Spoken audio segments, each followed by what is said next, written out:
Paano naging isang pandemic hero ang tulad ni Francis Leo Marcos?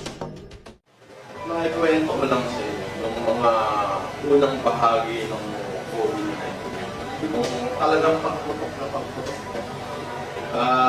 Hindi ako nagkakamali is nasa loob ako ng aeroplano nung paalis sana ako ng Pilipinas. Papunta ako na dyan.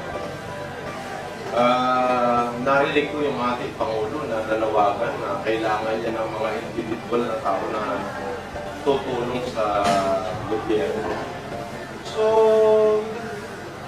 maniwala kayo sa hindi. Bumaba ako ng aeroplano. Pasara na lang yung aeroplano. Naghihintay yung anak ko sa Haneda. Ang ginawa ko, bumaba ako. Bumaba ako ng aeroplano. Umuwi ako ng bahay dahil lockdown na nga. Tapos pag-gising ko, nakita ko yung ating mga kababayan na as in total lockdown noon sa buong Metro Manila.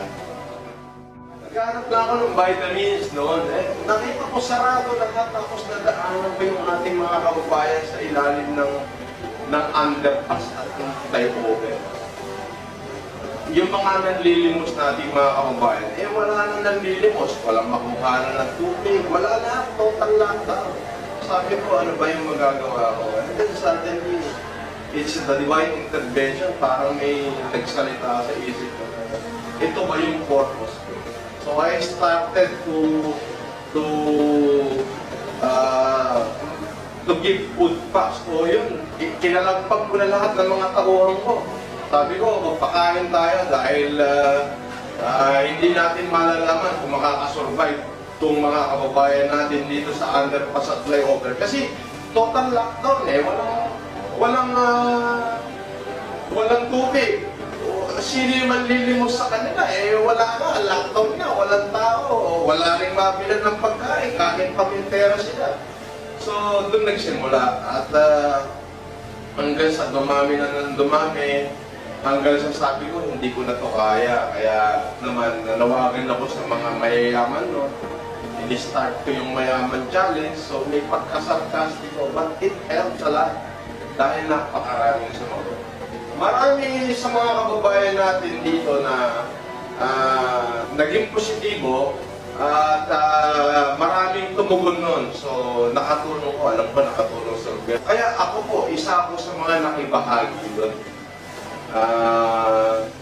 Sa kabila ng being private individual ko, nakibahagi po ako, nakilahok po tayo. Isa po tayo sa mga namuna kung paano natin matutulungan yung ating mga kababayan na nahihirapan. Ayun nga po, dinalangin ko sa ating dakilang Lord. Panginoon, hindi ko po alam kung ano yung kalabang ko. COVID po ito, hindi ko po naiintindihan kung ano ba yung COVID noon. Do not fear, for I am with you. Yan po yung sinabi ng ating Panginoon. Kaya hindi po ako natakot. Kung ano man po yung nangyari sa akin at kinahilatlan ko, alam ko kung ginabayan ako ng ating dakilang may kapal upang patuloy pang mapagkatiwakayan lahat ng bagay at pagsubok na inatang niya sa amin balikat.